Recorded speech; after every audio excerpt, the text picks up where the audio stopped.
శ్రీమాత్రే నమః. అమ్మతో ప్రయాణానికి స్వాగతం. అందరికీ అమ్మవారి యొక్క ఆశీస్సులు ఉండాలని మనస్ఫూర్తిగా ఆ తల్లిని వేడుకుంటూ, ఈరోజు మార్గశిర మంగళవారం త్రయోదశి. ఎంతో పవిత్రమైనటువంటి ఈ కథ వినడం వలన సకల గ్రహదోషాలు తొలగిపోయి స్వామివారి యొక్క సంపూర్ణమైనటువంటి అనుగ్రహం కలుగుతుంది. కాబట్టి భక్తి శ్రద్ధలతో ఈ కథను వినండి. పూర్వం సూర్యుడు, పద్ముడు అనేటటువంటి ఇద్దరు రాక్షసులు తారకాసురుని యొక్క సహోదరులు. వారు ఎంతో తపస్సును ఆచరించి పరమేశ్వరుని మెప్పించి ఒకే విధమైనటువంటి శరీర రూపులై ఉండే విధంగా శివ అయోనిజ సంతానం చేతిలో తప్ప ఇక మరెవ్వరి చేతుల్లోనూ మరణం లేకుండా ఉండే విధంగా వరాన్ని కోరుకుంటారు. ఇక సూర పద్మ సింహముఖాలతో తలపడేందుకు దేవగణాలన్నీ కూడా స్కందుని యొక్క నాయకత్వంతో ముందుకు కదులుతాయి. కార్తికేయుడు 6 రణశిబిరాలను ఏర్పాటు చేస్తాడు. ఆ 6 క్షేత్రాలు కూడా సుబ్రహ్మణ్యుని యొక్క 6 ముఖాలుగా పురాణాలు చెబుతూ ఉన్నాయి. ఆ 6 దివ్యమైనటువంటి క్షేత్రాలను తమిళనాడులో ఆరుపడైవీడు అని అంటారు. ఆ 6 క్షేత్రాలలో సుబ్రహ్మణ్యేశ్వర స్వామి వారు ప్రతి చోట కూడా రాక్షస సంహారం చేసే ముందు విడిది చేసినటువంటి ప్రదేశాలుగా ఎంతో ప్రఖ్యాతమైనటువంటి క్షేత్రాలవి. ఆ 6 క్షేత్రాలు తిరుచెందూర్, తిరుప్పరంకుండ్రం, పళముదిరుచొళై, పళని, స్వామిమలై, తిరుత్తని. ఈ 6 క్షేత్రాలన్నమాట. దేవతలందరూ కూడా తమ యొక్క శక్తులన్నిటినీ కలిపి కుమారస్వామికి ధారపోస్తారు. పార్వతీ పరమేశ్వరులిద్దరూ కలిసి త్రిశూలము, పినాకము, పాశుపతాస్త్రము, గొడ్డలి, శూలమును ఆయనకు బహుమతిగా ఇస్తారు. జగజ్జనని పార్వతి కుమారుడికి ఒక మయూరాన్ని బహుకరించి ఇస్తుంది. ఆ మయూరం సామాన్యమైనది కాదు, స్వయంగా శివాంశ కలిగినది. పూర్వం ఒకప్పుడు ఎంతగానో జలప్రళయం సంభవిస్తుంది. ఆ విలయం నుండి సృష్టిని రక్షించేందుకు స్వయంగా పరమేశ్వరుడు ఒక మయూరాకృతిని ధరిస్తాడు. మెరుస్తూ ఉన్నటువంటి సువర్ణమయమైనటువంటి ఈకలతో, నీలివర్ణపు మెడతో, ప్రకాశవంతమైనటువంటి చిన్న చిన్న కళ్ళతో ఉన్నటువంటి ఆ యొక్క మయూరం పెద్ద శబ్దం చేసుకుంటూ వినువీధిలో విహరిస్తూ ఉంటే ఆ యొక్క ప్రచండ వేగానికి భూమి మీద సముద్రాలన్నీ కూడా అల్లకల్లోలమైపోతాయి. దానితో సముద్రుడు మయూరం దగ్గరకు వచ్చి, ఓ మయూరమా, నీ యొక్క భీకర ధ్వనిని కాస్త ఉపసంహరించు. ఇంతవరకు ప్రళయంలో మరణించినటువంటి వారందరినీ కూడా అమోఘ శక్తితో తిరిగి బ్రతికించు అని చెప్పి వేడుకోగా, ఆ మయూరం తన యొక్క వేగాన్ని తగ్గించుకొని రెక్కలను గట్టిగా విదిలించగా సమస్తమైనటువంటి ఒక పెద్ద సృష్టి ఆవిర్భవించింది. అలా జరిగినటువంటి కల్పం మయూర కల్పంగా ఖ్యాతి పొందింది. అంతటి శక్తివంతమైనటువంటి ఆ నెమలిని జగన్మాత స్కందునకు వాహనంగా బహుకరించి ఇస్తుంది. కుమారస్వామి యుద్ధానికి వెళ్ళేటప్పుడు పార్వతీదేవి, పరమేశ్వరుడు వేలాయుధాన్ని ఇచ్చి వారి యొక్క ఆశీర్వచనాలను తెలియజేసి యుద్ధానికి పంపిస్తారు. స్కందుని నాయకత్వంతో ఆ యొక్క దేవతా సమూహం అంతా కూడా దిక్కులదిరే విధంగా రణ నినాదాలు చేస్తూ శూరపద్ముల సేనతో తలపడడానికి ముందుకు వెళతాయి. దేవాసుర గణాల మధ్య ఒక భీకరమైనటువంటి సమరం జరుగుతూ ఉంటుంది. షణ్ముఖ అస్త్రాల దాటికి ఆ రాక్షసుల యొక్క సేన మొత్తం విలవిలలాడిపోతూ ఉంటుంది. ఎటు చూసినా కూడా రక్తపుటేరుడు, పీనుగుల కుప్పలు, తెగిపోయినటువంటి మొండాలతో రణరంగమంతా కూడా చూసేందుకు భయానకంగా మారిపోతుంది. ఆ యుద్ధంలో క్షతగాత్రుడైనటువంటి దేవతలందరికీ కూడా సాక్షాత్తు పరమేశ్వరుడు ఒక వైద్యునిగా మారిపోయి వారందరికీ కూడా సేవలు అందిస్తూ ఉంటాడు. వైద్యుడిగా దేవతలకు సేవలు అందిస్తూ ఉన్నటువంటి పరమేశ్వరునికి ఔషధాలను కలిపినటువంటి తైలాన్ని అందిస్తూ సహాయ సహకారాలను అందిస్తూ ఉంటుంది పార్వతీదేవి. ఇక అందుకని చెప్పి పరమేశ్వరుణ్ణి వైదీశ్వరన్ అని కూడా పిలుస్తారు. అదే రూపంలో ఆయన వైదీశ్వరన్ అనేటటువంటి కోవెలలో భక్తుల యొక్క వ్యాధులను, వ్యధలను తీర్చేటటువంటి దేవుడుగా వెలిశారు. సూరపద్ముడు శాంభవి విద్యతో దేవతలందరినీ కూడా చికాకు పరిచే విధంగా చేస్తూ ఉంటాడు. అయితే అందుకు స్కందుడు దానికి దీటుగా ఆ మాయలన్నిటినీ కూడా చాలా చక్కగా ఛేదిస్తూ ఉంటాడు. కుమారస్వామి అలా 6 రోజుల పాటు యుద్ధం చేస్తూ ఉంటాడు. ఆ యుద్ధం కార్తీక మాస శుక్ల పాడ్యమి రోజున మొదలవుతుంది. యుద్ధంలో 6వ రోజున సూరపద్ముడు ఒక పక్షి రూపాన్ని ధరించి స్కందునితో తలపడతాడు. మహావిష్ణువు యొక్క సూచనతో స్కందుడు శూలాయుధాన్ని ప్రయోగించి ఆ యొక్క పక్షిని రెండుగా ఖండించగా ఒకటి నెమలిగా, రెండవది కోడిపుంజుగా మారి స్వామిని శరణు వేడుతాయి. అప్పుడు స్వామి కరుణించి నెమలిని వాహనంగా, కోడిని ధ్వజంగా చేసుకుంటారు. ఆ రోజును సూర సంహారంగా, స్కంద షష్ఠిగా వేడుకలు జరుపుకుంటూ ఉంటారు.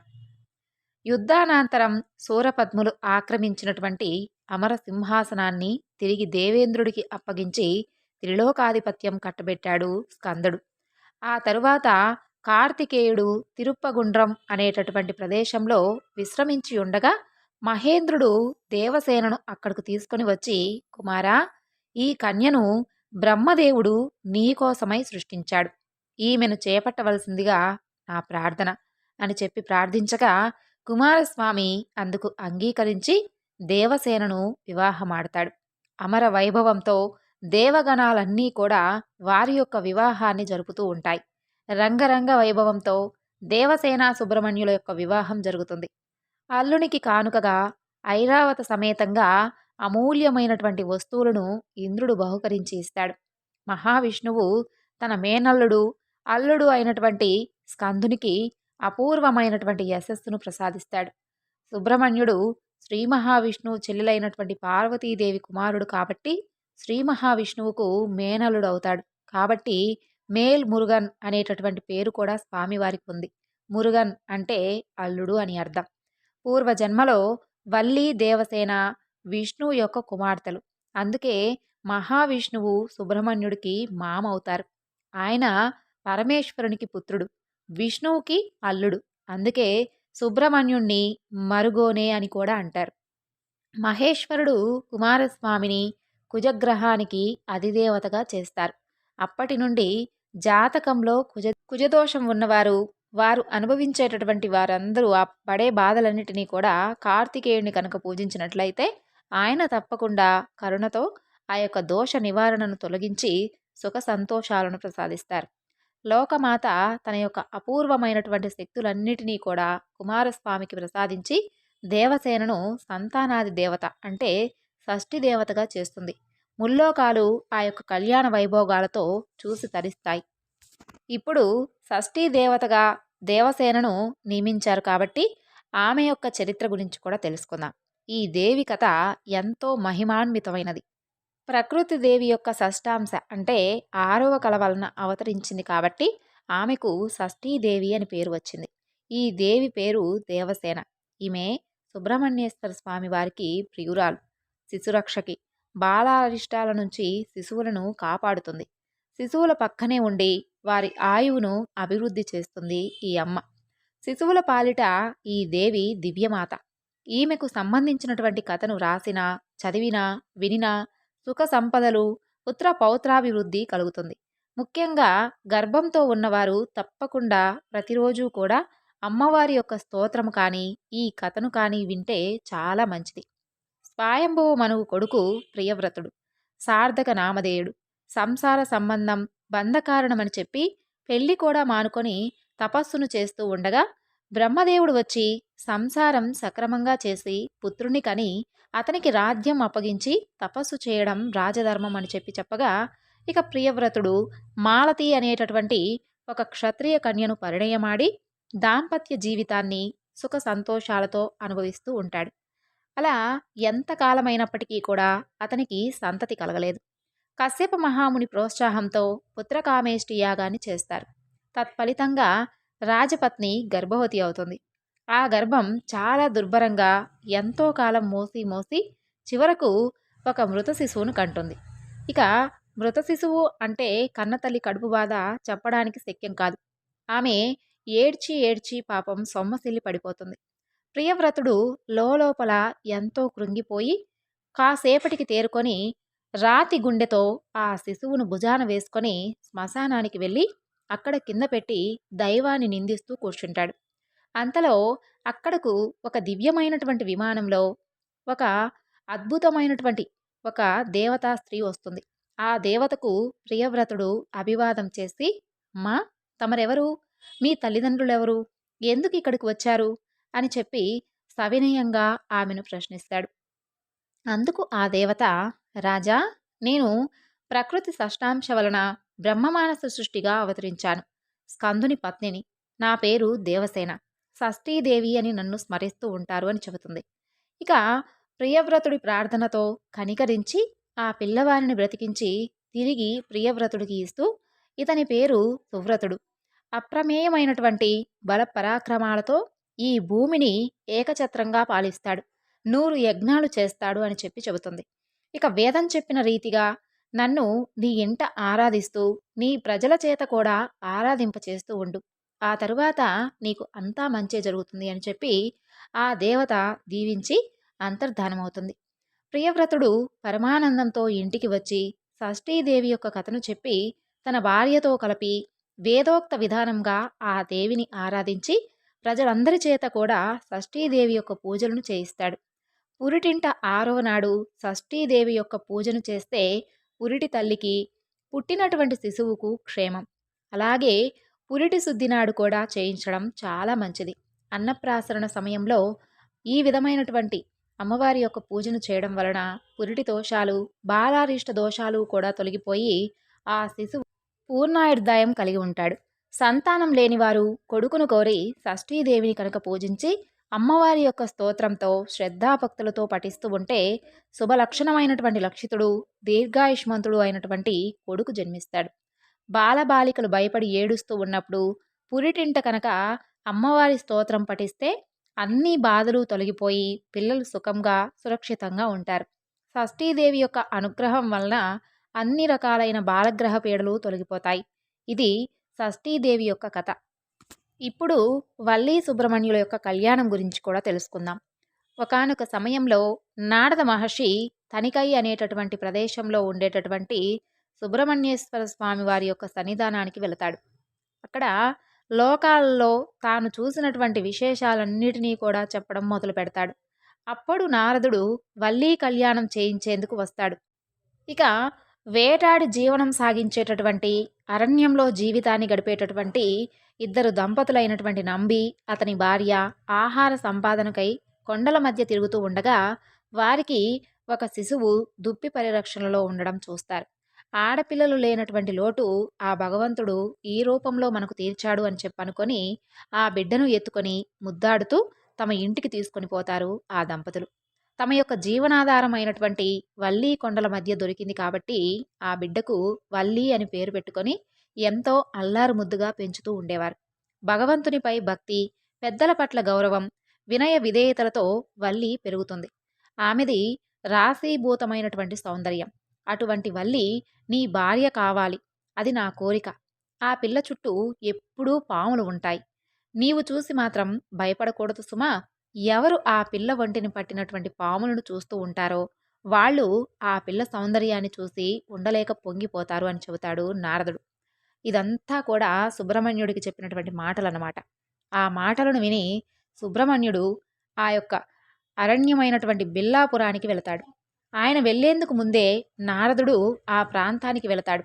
నారదుడికి ఆ బిల్లరాజు నంబి ఎదురు వచ్చి అర్ఘ్యపాద్యాదులను సమర్పించి మంచి మంచి పువ్వులను, తేనె, పళ్ళు తీసుకొని వచ్చి నారదుడికి పెడతాడు. నారదుడు బిల్లరాజుతో, ఏమయ్యా, నీకు అదృష్టం రాబోతుంది. నీకొక గొప్ప శుభవార్త చెబుతున్నాను. మిమ్మల్ని ఉద్ధరించడానికి పరమేశ్వరుడు ఈ పిల్లను నీకు కూతురుగా పంపించాడు. ఈ వల్లీదేవిని పెళ్లి చేసుకోబోయేవాడు లోకంలో యవ్వనంలో ఉన్నటువంటి ప్రతి స్త్రీ కూడా ఎవరినైతే భర్తగా పొందాలి అని చెప్పి అనుకుంటూ ఉంటుందో, ఎవరైతే జగదంబ అందాలను పోసుకున్నవాడో, ఎవరు పరమేశ్వరుని యొక్క తేజమును పొందినవాడో, ఎవరు గొప్ప వీరుడో, ఎవరు మహాజ్ఞానియో, ఎవరు దేవసేనాధిపతియో అటువంటి వాడు నీకు అల్లుడు కాబోతున్నాడు. అసలు నీ అదృష్టమే అదృష్టమని అంటాడు. బిల్లరాజు నారదుని మాటలను విని చాలా పొంగిపోతాడు. ఇక కుమారస్వామి వనంలోకి ప్రవేశించి వల్లీదేవి వంక చూసి, బహుశా అసలు బ్రహ్మ తన యొక్క సృష్టి మొత్తం శక్తిలో ఉన్నటువంటి సౌందర్యాన్నంతటినీ కూడా కలిపి ఒక చోట రాశీభూతం చేసి ప్రాణప్రతిష్ఠ చేస్తే ఆమెయే ఈ వల్లి అని చెప్పి మనసులో అనుకొని ఈ పిల్లతో కనీసం ఒక్కసారైనా సరే మాట్లాడాలని చెప్పి మనసులో అనుకుంటాడు. అనుకున్న వెంటనే, ఓ లతాంగి, నన్ను చేపడతావా అని చెప్పి ఆ వల్లితో అడుగుతాడు. ఆవిడ ఆయన వంక చూసి, ఇంట్లో పెద్దవాళ్ళు ఉన్నారు కదా, ఏదైనా కానీ తమరు అడగవలసి వస్తే వెళ్ళి మా తల్లిదండ్రులను అడగాలి. అయినా కుమారస్వామి నాకు భర్త అవుతాడని చెప్పి ఇంతకు ముందే నారదుడు చెప్పాడు. అందువలన నా మనసు మొత్తం ఆయనకే అర్పించబడింది అని చెప్తుంది. అప్పుడు కుమారస్వామి వల్లీని చేరి తన యొక్క స్వపరిచయం చేసుకొని పెళ్లాడమని చెప్పి కోరుకుంటాడు. అంతలో వల్లీ తల్లిదండ్రులు, అనుచరులు వస్తూ ఉండడం చూసి కుమారస్వామి ఒక ముసలి శివభక్తుని రూపంలో మారిపోతాడు. వచ్చిన వారు ఆ శివభక్తుని రూపంలో ఉన్నటువంటి కుమారస్వామికి నమస్కరించి అక్కడి నుండి వెళ్ళిపోతారు. వారు వెళ్ళిపోయినటువంటి కొద్దిసేపట్లోనే ఒక గజరాజు వల్లీ పైన దాడి చేస్తుంది. కుమారస్వామి ఆమెను రక్షిస్తాడు. పార్వతీ తనయుడు తన వాహనమైనటువంటి నెమలిని ఎక్కి 12 హస్తాలను కలిగి ఉండి సహస్ర సూర్యుల యొక్క తేజస్సుతో శక్తి ఆయుధదారుడై కుకుట ధ్వజాన్ని ధరించి ఒక్కొక్క ముఖము ఒక్కొక్క కార్యమును నిర్వహించే విధంగా వల్లీదేవికి దర్శనాన్నిస్తాడు.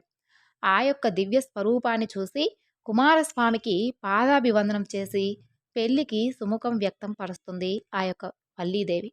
అంతలో తండ్రి వచ్చి ఆమెను ఇంటికి తీసుకుని వెళ్ళిపోతాడు.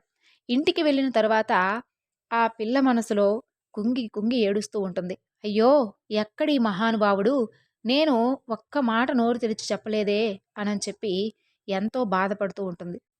ఆమె అలా బాధపడుతూ ఉండడం తన చెలికత్తె చూస్తుంది. చూసి, ఎందుకమ్మా అంత బెంగ పెట్టుకున్నావు? ఒక ఆకు మీద నీవు ఏదైతే ఆయనకు చెప్పాలి అని అనుకుంటున్నావో ఆ మాటలన్నీ కూడా ఉత్తరంగా రాసివ్వు, నేను పట్టుకుని వెళ్ళి ఆయనకిచ్చేస్తాను అని చెప్పి చెబుతుంది. అక్కడ సుబ్రహ్మణ్యుడు కూడా పుష్పవాటిక యందు ఒక సరోవరం ఒడ్డున కూర్చొని ఉంటాడు. ఈ చెలికత్తె వెళ్ళి ఆ పత్రాన్ని చూపిస్తుంది. ఆయన అదంతా చదివి వల్లీదేవి దగ్గరకు వెళదాం పదా అని చెప్పి ఆ చెలికత్తెతో చెబుతాడు. అప్పుడు చెలికత్తె, అలా వద్దు స్వామి, నేను ఆ పిల్లను తీసుకొని ఇక్కడికి వస్తాను అని చెప్పి వెళ్ళి ఆ వల్లీదేవిని తీసుకొని వస్తుంది. వారిద్దరూ కూడా మాట్లాడుకుంటూ కూర్చుంటారు. ఆలోగా తెల్లవారిపోతుంది. ఇక్కడ పిల్ల కనిపించడం లేదని చెప్పి అందరూ కూడా వెతుకుతూ ఆ సరోవరం ఒడ్డు దగ్గరకు రాగా ఇద్దరూ కనిపిస్తారు. పిల్ల నాయకుడికి ఆ యువకుడు సుబ్రహ్మణ్యుడు అని చెప్పి తెలియదు. సుబ్రహ్మణ్యుడు కూడా ఒక వేటగాని వేషంలో ఉంటాడు. వెంటనే ఆగ్రహంతో తన యొక్క పరివారంతో ఆయన మీద బాణాలను ప్రయోగింపిస్తాడు. సుబ్రహ్మణ్యుడు నవ్వుతూ వాటన్నిటినీ కూడా స్వీకరించి వల్లీదేవి వంక చూసి వారి మీద సమ్మోహనాస్త్రాన్ని ప్రయోగిస్తాడు. ఇక అక్కడ ఉన్నటువంటి వారందరూ కూడా కింద పడి స్పృహ తప్పిపోతారు. తిరిగి స్వామివారు అనుగ్రహించేసరికి మరలా వారందరికీ కూడా స్పృహ వచ్చి లేస్తారు. వారు లేచి చూసేసరికి శూలం పట్టుకొని నెమలి వాహనం మీద వల్లీదేవితో కలిసి కూర్చొని ఉన్నటువంటి సుబ్రహ్మణ్యుడు వారికి సాక్షాత్కరిస్తాడు. ఆ బిల్లులందరూ కూడా నేల మీద పడి సుబ్రహ్మణ్యుడికి సాష్టాంగ నమస్కారం చేసి పొంగిపోతారు. స్వామి ఆ నంబిరాజుని వద్దకు వెళ్ళి వల్లీదేవిని నాకు ఇచ్చి వివాహం చేయండి అని చెప్పి అడుగుతాడు.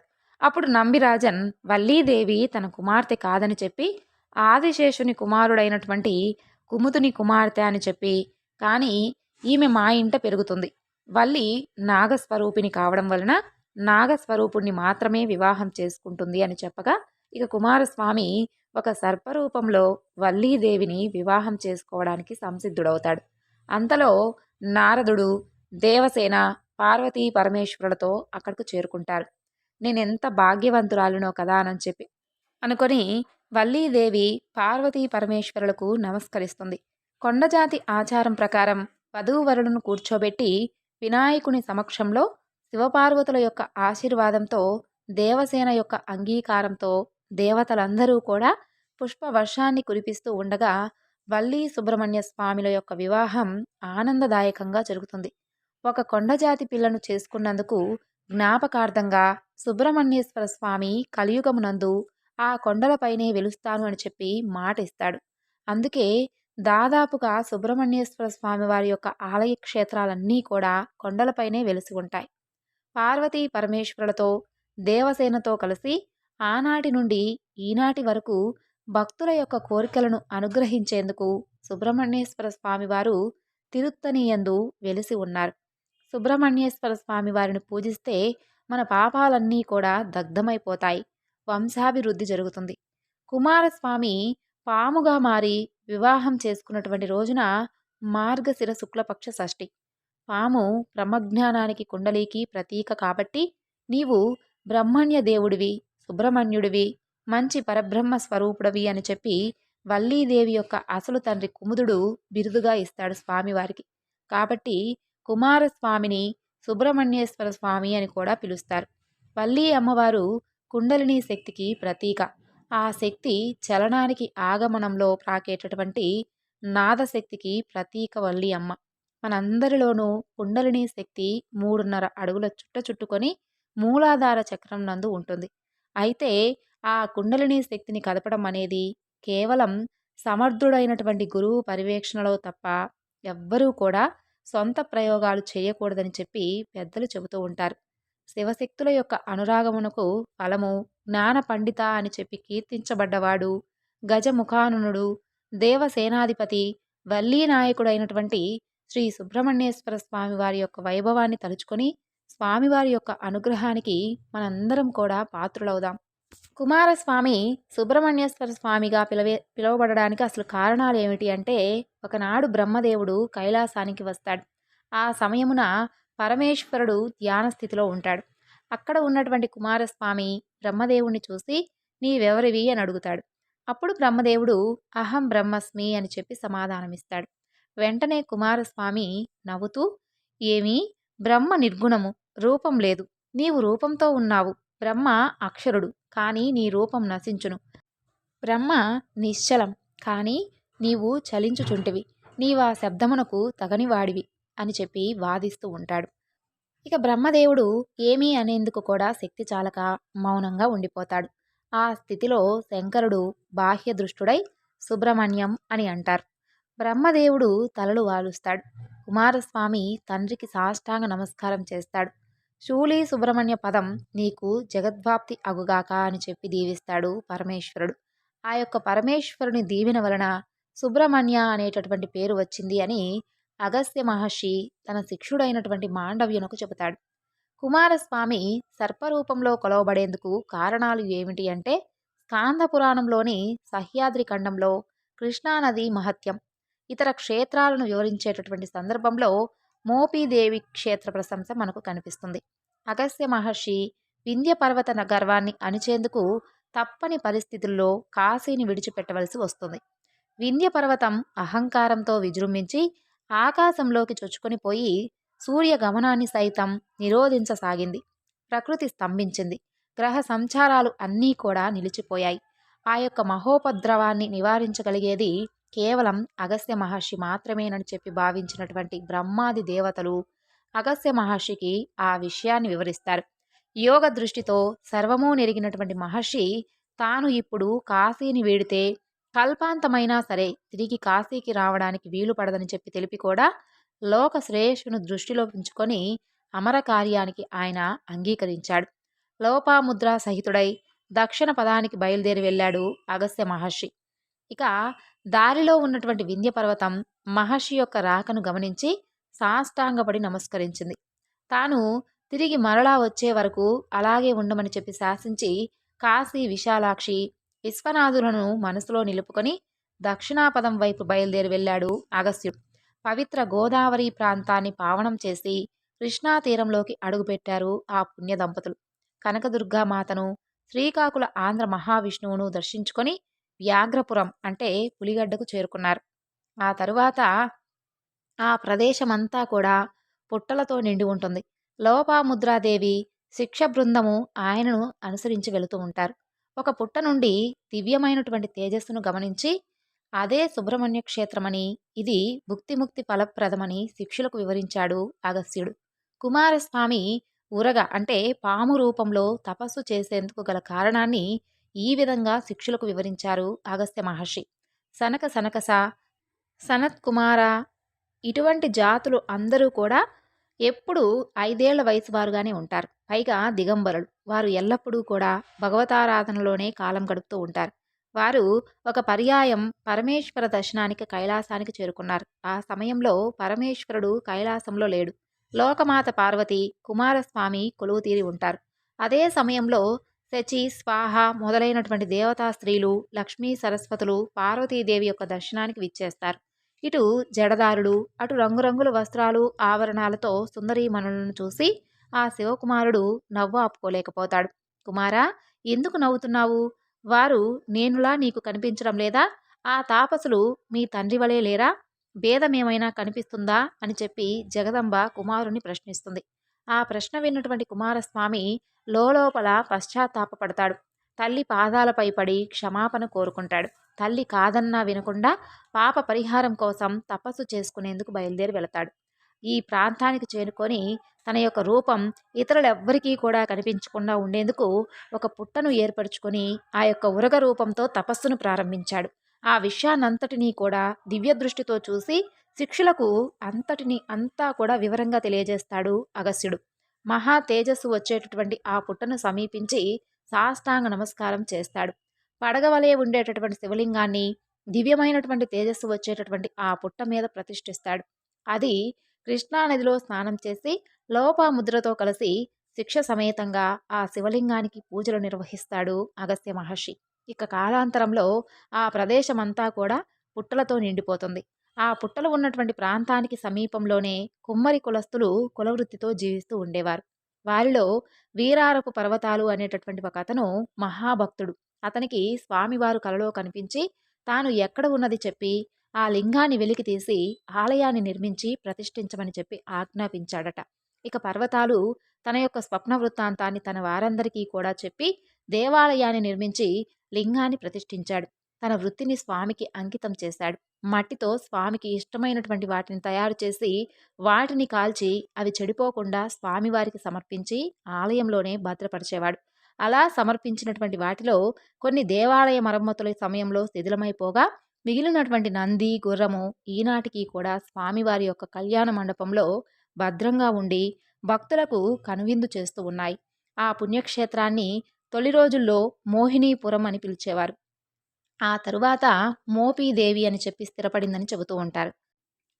స్వామివారి యొక్క అనుగ్రహం మనపై కూడా నిండుగా ఉండాలని కోరుకుంటూ ఈ వివరణను ఇంతటితో ముగిస్తున్నాను.